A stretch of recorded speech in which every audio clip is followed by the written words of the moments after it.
The first cry of your child, a sound that marks the beginning of a new chapter, filled with hope and possibility. The crack of a baseball bat on a summer afternoon, a sound that instantly transports you back to childhood games and dreams. The voice of a loved one, whether heard across a crowded room or through a phone line from miles away, brings comfort and connection. These sounds are burned into our memories. They mean more than just noise. They are the soundtrack of our lives, woven into every milestone and memory. In the military, sound is everything. It's not just background, it's information, warning, and reassurance all at once. The snap of a rifle round, the thud of helicopter blades, the crump of a distant mortar. These tell you what's happening before you see it. Each sound is a signal, a message that can mean danger or safety. But for American troops, one sound stands above all others. It's the one they hope for when the situation is at its worst.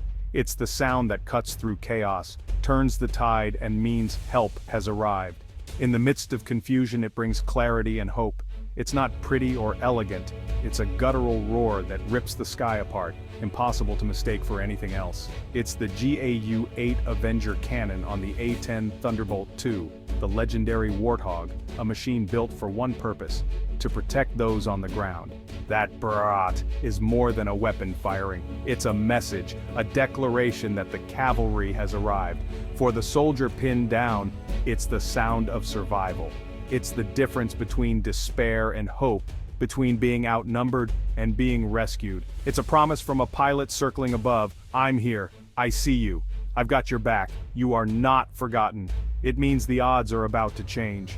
The momentum shifts and suddenly survival feels possible again. The enemy hears it too, and for them it means their attack is over. The tables have turned, and fear takes hold. It's the sound of impending doom, a warning that their time is up and the battlefield is no longer theirs. The psychological impact is as devastating as the 30mm rounds that follow. It shatters morale and breaks the will to fight. The A-10 fights the battle in the enemy's mind before the bullets even hit. That's its power. Fear and awe delivered from above. It's more than a machine of war, it's part of the emotional fabric of combat. It's a symbol of hope, courage, and survival. Veterans' eyes light up at the mention of the Hog. Stories are shared, memories relived, and gratitude expressed. They don't talk about it like equipment, they talk about it like a guardian angel. It's a bond that lasts long after the battle is over, a very loud, very angry guardian angel with a giant cannon for a sword. Its presence is unmistakable, its impact unforgettable. Its legacy isn't just about targets destroyed, it's about the lives it's protected, the difference it's made in countless battles. It's about lives saved and the pure relief that washes over troops when they hear that unmistakable sound. It's a lifeline in the darkest moments. The A-10's roar is a promise kept. It's a sound that lingers long after the dust settles, a reminder of what it means to be protected. It's the sound of hope for one side, and the sound of fear for the other. Two worlds, divided by a single, unforgettable noise. In war, sometimes the most important thing is knowing you're not alone. That reassurance can mean everything, and nothing says that louder than the brrrr. It's the sound that defines not just a moment, but an entire generation of warriors. The A-10 Warthog isn't pretty. It's not sleek or elegant like a fighter jet, and it doesn't turn heads for its looks. It looks like someone bolted a giant gun to a cockpit and reluctantly added wings, as if the whole plane was designed around its massive cannon. It's bulky, awkward, and has a face only a grunt could love, but that's exactly what makes it special. Every inch of it is built for one purpose: supporting troops on the ground, no matter how tough the fight gets. It flies low, flies slow, and brings overwhelming firepower right where it's needed most, even when the danger is close. Its sound is unique, a low, haunting whistle, not the scream of a jet, but a sound that signals help is on the way. When the call comes, that whistle becomes the brrrt, the unmistakable roar of its cannon in action.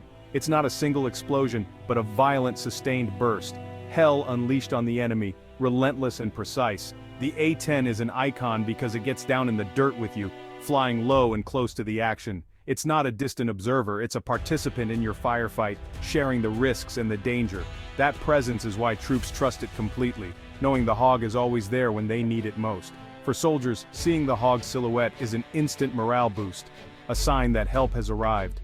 It's the cavalry coming over the hill, a flying tank on your side ready to turn the tide of battle. The enemy knows it too. Often just seeing an A-10 overhead is enough to make them retreat or scatter in fear.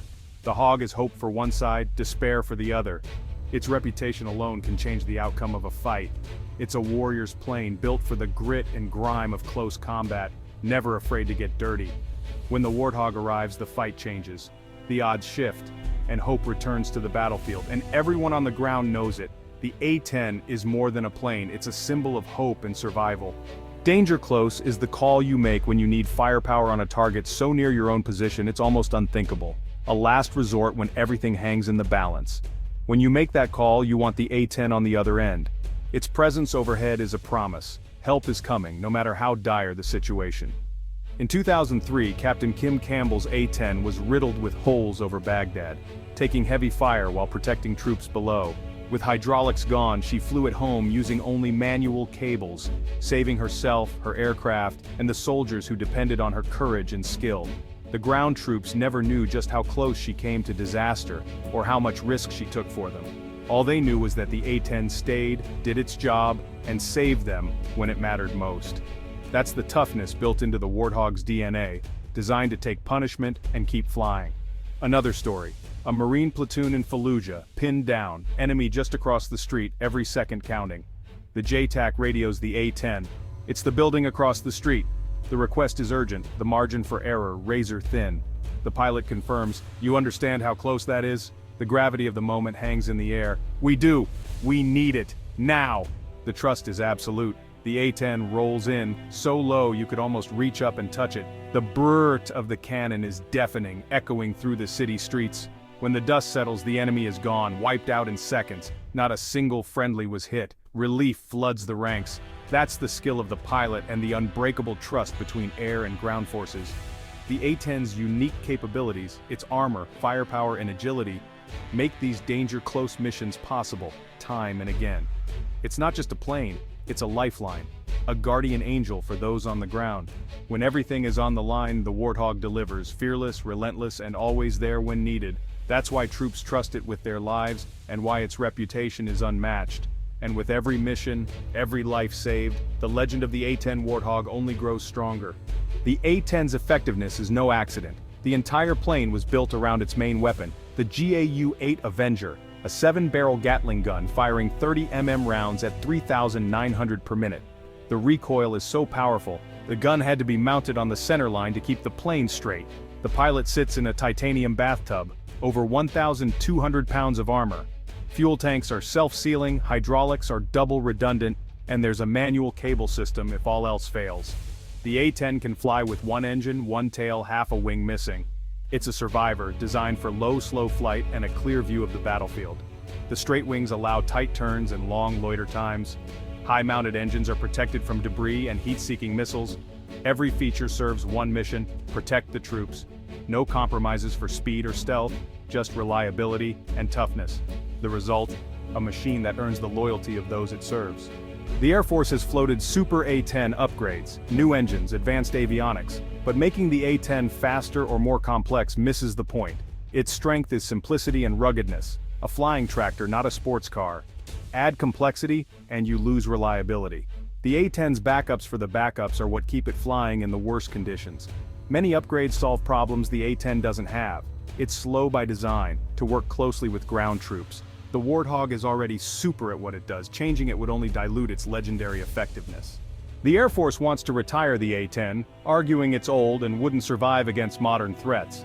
The F-35 is the proposed replacement, a stealthy, high-tech marvel. But for close air support, it falls short.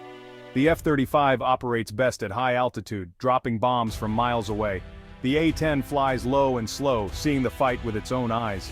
The F-35's cannon holds 181 rounds. The A-10 carries 1,150.